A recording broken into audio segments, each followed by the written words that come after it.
Hi hello ನಮಸ್ಕಾರ. RR ಅಡಿಗೆ ಮನೆಗೆ ಸ್ವಾಗತ. ಸಮಸ್ತ ಕರ್ನಾಟಕ ಜನತೆಗೆ ವರಮಹಾಲಕ್ಷ್ಮಿ ಹಬ್ಬದ ಶುಭಾಶಯಗಳು. ಆ ತಾಯಿ ಆಯುಷ್ಯ ಆರೋಗ್ಯ ಐಶ್ವರ್ಯ ಕೊಟ್ಟು ನಿಮ್ನೆಲ್ಲ ಕಾಪಾಡಿ. ಇವತ್ತು ಆರ್ಆರ್ ಅಡಿಗೆ ಮನೆಯಲ್ಲಿ ಸಿಂಪಲ್ ಆಗಿ ಒಂದು ಹಬ್ಬದ ಅಡಿಗೆ ಮಾಡಿದೀವಿ. ಬನ್ನಿ ಹೇಗ್ ಮಾಡೋದು ಅಂತ ಮುಂದೆ ವಿಡಿಯೋದಲ್ಲಿ ನೋಡೋಣ. ಈ ವಿಡಿಯೋ ಇಷ್ಟ ಆದ್ರೆ ನಿಮ್ ಫ್ಯಾಮಿಲಿ ಫ್ರೆಂಡ್ಸ್ಗೆ ಶೇರ್ ಮಾಡಿ. ನಮ್ ಚಾನೆಲ್ ನ ಫಸ್ಟ್ ಟೈಮ್ ನೋಡ್ತಿರೋ ಸಬ್ಸ್ಕ್ರೈಬ್ ಮಾಡೋದ್ ಮರಿಬೇಡಿ. ಲೈಕ್ ಮಾಡಿ, ಶೇರ್ ಮಾಡಿ, ಕಮೆಂಟ್ ಮಾಡಿ. 2 ಪಾವ್ ಅಕ್ಕಿ ತಗೊಂಡಿದೀನಿ. ಇದನ್ನ 2ರಿಂದ 3 ಸರಿ ತೊಳ್ಕೊಂಡು ಅನ್ನಕ್ಕೆ ಇಟ್ಕೊಂಡ್ಬಿಡೋಣ. ಏನ್ ಇವತ್ತು ಆರ್ಆರ್ ಅಡಿಗೆ ಮನೆಯವರು ಅನ್ನಕ್ಕೆ ಇಟ್ಕೊಂತ ಇದ್ದಾರೆ ಅಂತ ಯೋಚನೆ ಮಾಡ್ತಾ ಇದ್ದೀರಾ? ಇವತ್ತು ಅನ್ನದಲ್ಲಿ 3 ತರ ನೈವೇದ್ಯ ಹೇಗ್ ಮಾಡೋದು ವರಮಹಾಲಕ್ಷ್ಮಿ ಹಬ್ಬಕ್ಕೆ ಅಂತ ತೋರಿಸ್ಕೊಡ್ತಾ ಇದೀನಿ. ಇವಾಗ ನೀರ್ ಹಾಕೊಂಡು ತೊಳ್ಕೊಂಡ್ಬಿಡೋಣ.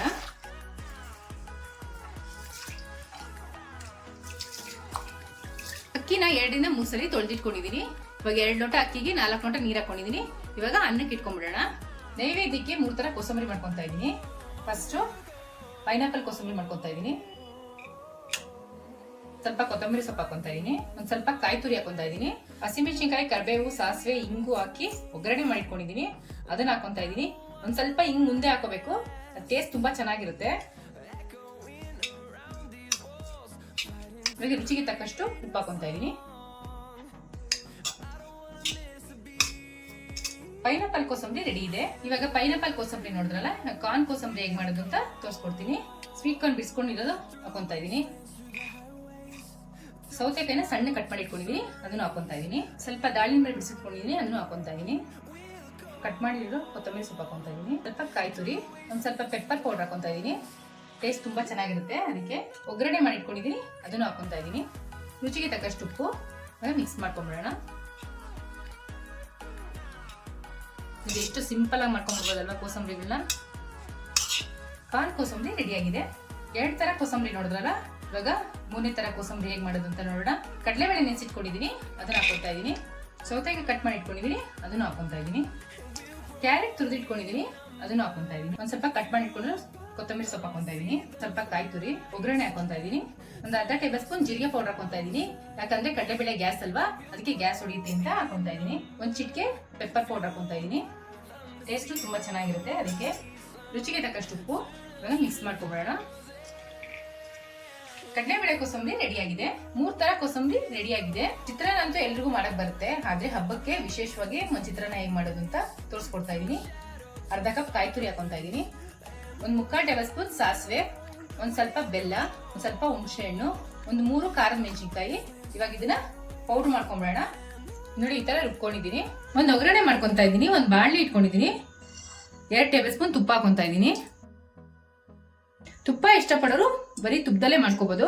ಒಂದ್ ಸ್ವಲ್ಪ ಎಣ್ಣೆ ಹಾಕೊಂತ ಇದೀನಿ.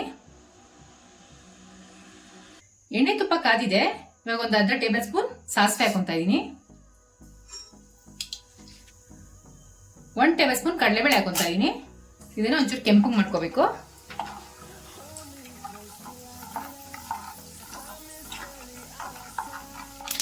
ನೋಡಿ, ಕಡಲೆಬೇಳೆ ಕೆಂಪಾಗಿದೆ. ಇವಾಗ ಒಂದ್ 2 ಒಣಮೆಣಸಿನಕಾಯಿ ಹಾಕೊಂತ ಇದೀನಿ. ಒಂದ್ ಸ್ವಲ್ಪ ಕರ್ಬೇವಿನ ಸೊಪ್ಪು,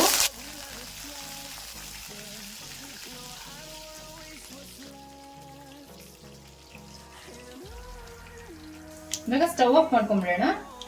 ಒಗ್ಗರಣೆಗೆ ಇವಾಗ ಅನ್ನ ಸೇರಿಸ್ಕೊಂತ ಇದೀನಿ. ರುಬ್ಬಿಟ್ಕೊಂಡಿದ್ವಲ್ಲ, ಅದನ್ನು ಹಾಕೊಂತ ಇದೀನಿ.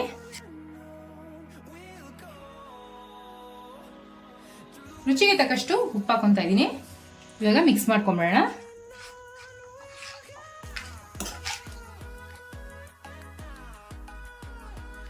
ನೋಡಿದ್ರೆ ಎಷ್ಟು ಈಸಿಯಾಗಿ ಮಾಡ್ಕೋಬಹುದು ಅಂತ. ಒಂದ್ ಸ್ವಲ್ಪ ಕೊತ್ತಂಬರಿ ಸೊಪ್ಪು ಹಾಕೊಂಡ್ಬಿಡೋಣ. ಹಬ್ಬಕ್ಕೆ ವಿಶೇಷವಾದ ಚಿತ್ರಾನ್ನ ರೆಡಿ ಆಗಿದೆ. ಒಂದು ಬಾಂಡ್ಲಿ ಇಟ್ಕೊಂಡಿದೀನಿ. ಇದಕ್ಕೆ ಒಂದ್ 2 ಟೇಬಲ್ ಸ್ಪೂನ್ ತುಪ್ಪ ಹಾಕೊಂತ ಇದೀನಿ. ತುಪ್ಪ ಕಾದಿದೆ. ಸ್ವಲ್ಪ ಬಾದಾಮಿ ಕಟ್ ಮಾಡಿ ಇಟ್ಕೊಂಡಿದೀನಿ, ಅದನ್ನ ಹಾಕೊಂತ ಇದೀನಿ. ಇದನ್ನ ಒಂದ್ ಸ್ವಲ್ಪ ಕೆಂಪುಗೆ ಫ್ರೈ ಮಾಡ್ಕೋಬೇಕು. ಗೋಡಂಬಿ ಇಷ್ಟಪಡೋರು ಗೋಡಂಬಿನ ಹಾಕೋಬಹುದು. ನೋಡಿ, ಬಾದಾಮಿ ಕೆಂಪಾಗಿದೆ. ಸ್ಟವ್ ಆಫ್ ಮಾಡ್ಕೊಂಡ್ಬಿಟ್ಟು ಇದಕ್ಕೆ ದ್ರಾಕ್ಷಿ ಹಾಕೊಳ್ಳೋಣ.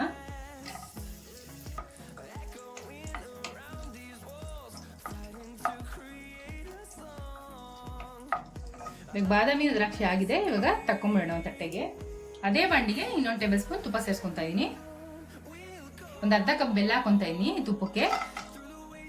ಇವಾಗ ಬೆಲ್ಲನ ತುಪ್ಪದಲ್ಲೇ ಕರಗಿಸ್ಕೋಬೇಕು.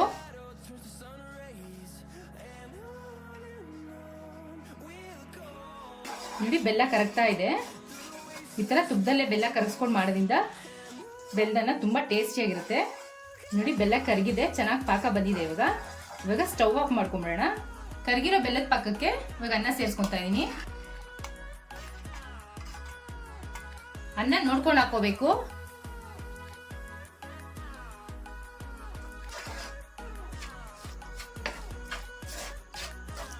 ಇವಾಗ ಸ್ಟವ್ ಹಚ್ಕೊಳ್ಳೋಣ. ಇವಾಗ 1-2 ನಿಮಿಷ ಬೆಲ್ಲದ ಪಾಕದ ಜೊತೆ ಚೆನ್ನಾಗಿ ಅನ್ನ ಹೊಂದ್ಕೋಬೇಕು, ಅಲ್ಲಿ ತನಕ ಕುದಿಸ್ಕೋಬೇಕು.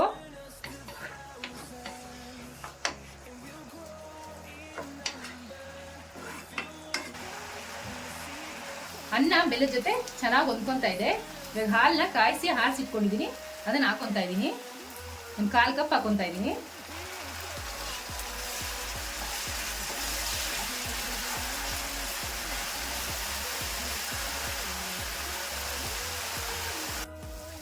ಎಲ್ಲ ಚೆನ್ನಾಗಿ ಹೊಂದ್ಕೊಂಡಿದೆ. ಲವಂಗ ಕರ್ದಿಟ್ಕೊಂಡಿದ್ದೀನಿ, ಅದನ್ನ ಹಾಕೊತಾ ಇದ್ದೀನಿ. ಟೇಸ್ಟ್ ತುಂಬಾ ಚೆನ್ನಾಗಿರುತ್ತೆ ಲವಂಗ ಹಾಕೋದ್ರಿಂದ. ದ್ರಾಕ್ಷಿ ಬಾದಾಮಿ ಕರ್ದಿಟ್ಕೊಂಡಿದ್ದಲ್ಲ ಅದನ್ನು ಹಾಕೊತಾ ಇದ್ದೀನಿ. ಒಂದ್ ಸ್ವಲ್ಪ ಒಣಕೊಬ್ಬರಿ ತುರಿ ಹಾಕೊತಾ ಇದ್ದೀನಿ. ಇವಾಗ ಇದನ್ನ ಒಂದ್ಸಲಿ ಮಿಕ್ಸ್ ಮಾಡ್ಕೊಂಬಿಡೋಣ.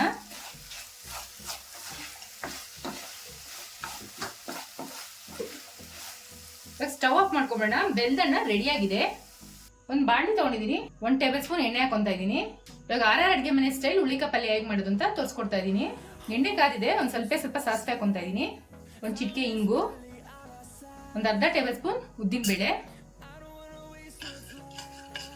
ಇದನ್ನ ಚೂರು ಫ್ರೈ ಮಾಡ್ಕೊಂಬಿಡೋಣ. ನೋಡಿ ಉದ್ದಿನ ಬೇಳೆ ಕೆಂಪಾಗಿದೆ. ಇವಾಗ ಬೇಯಿಸಿಟ್ಕೊಂಡಿರೋ ಹುಳ್ಳಿಕಾಯಿ ಹಾಕೊತಾ ಇದ್ದೀನಿ.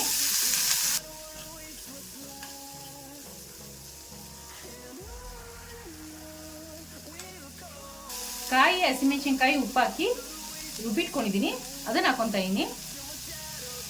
ಇದನ್ನ ಸ್ವಲ್ಪ ಮಿಕ್ಸ್ ಮಾಡ್ಕೊಂಬಿಡೋಣ. ಇದಾಗಿದೆ, ಸ್ಟವ್ ಆಫ್ ಮಾಡ್ಕೊಂಬಿಡೋಣ. ಒಂದು ಸ್ವಲ್ಪ ಕೊತ್ತಂಬರಿ ಸೊಪ್ಪು ಹಾಕ್ಬಿಡೋಣ. ಇವಾಗ ಆರ್ ಅಡುಗೆ ಮನೆ ಸ್ಟೈಲ್ ಹುಳ್ಳಿಕಾಯಿ ಪಲ್ಯ ರೆಡಿ ಆಗಿದೆ. ಬಿಸಿ ಅನ್ನನ ತಣ್ಣಗೆ ಮಾಡಿಟ್ಕೊಂಡಿದ್ದೀನಿ. ಇವಾಗ ತುರಿದಿಟ್ಕೊಂಡಿರೋ ಕ್ಯಾರೆಟ್ ಹಾಕೊತಾ ಇದ್ದೀನಿ. ಒಂದು ಸ್ವಲ್ಪ ದಾಳಿಂಬೆ ಹಾಕೊತಾ ಇದ್ದೀನಿ. ಒಂದು ಸ್ವಲ್ಪ ಕೊತ್ತಂಬರಿ ಸೊಪ್ಪು ಹಾಕೊತಾ ಇದ್ದೀನಿ.